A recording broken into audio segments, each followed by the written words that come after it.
Avatar movies are made using 3D computing tools to create a 3D presentation. Our eyes don't see 3D. Each one sees a 2D image. They go into the brain, into the visual cortex, and that's where it gets turned in our minds into a stereoscopic view of the world. So shooting what we call stereoscopic 3D, that can apply to live action photography, and it can apply to CG rendered scenes. In live action, I need to shoot not with one camera, but with two cameras, kind of like human vision, two cameras side by side. The only problem with that is that the distance between the lenses, it has to move dynamically. If I'm coming in very, very close to an actor, I have to get the cameras closer together than they can physically go. They got to go to here sometimes. How are you going to do that? Well, you're shooting a beam splitter.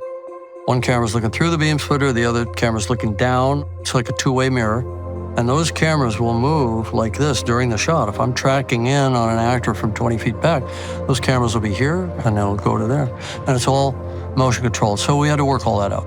In the year 2000, I just bolted two cameras side by side. Then we started working more and more with beam splitters, and then the rigs got big. And then we started to find very small cameras and smaller lenses that would have high quality. And we figured out the servo systems, essentially the robotics, that allowed these cameras to move and breathe. Also, as you move in, the cameras toe in, just like human eyes. If you ever watch somebody take a pencil and try to focus on it with both eyes, they'll go cross-eyed. Watch, I'll go cross-eyed for you right now. Okay, that's called toe in or convergence. So we have to do what the eyes do, and we have to do what the brain does to put 3D up on a screen and make it viewable for people. So as we speak of it today, my team and I have had 25 years of experience doing this. We know the technology, we know the guidelines, we know what makes beautiful 3D. I think that's one of the things that sets an Avatar movie or any Lightstorm movie that I'm involved with apart, is 3D that's simultaneously not trying to be a 3D movie every second and poke you in the eye. It's just there. It draws you in, it wraps around you, it makes you feel like you're physically present, much more so than a flat 2D movie.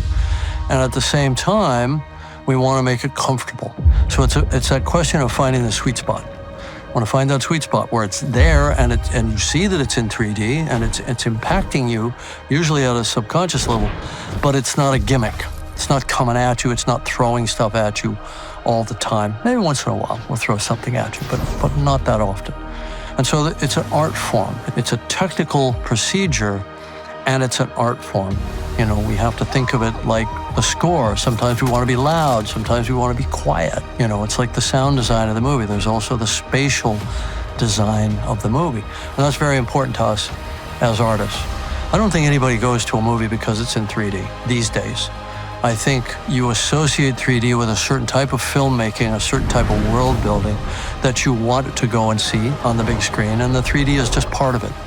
It's like the color, it's like the lighting, it's like the scope and scale of the world.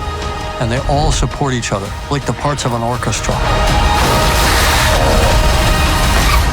And so, you know, like I could talk about 3D for hours, but that's sort of my approach and my philosophy. I can't wait to share more of Avatar Fire and Ash with all of you when it comes to theaters, December 19th.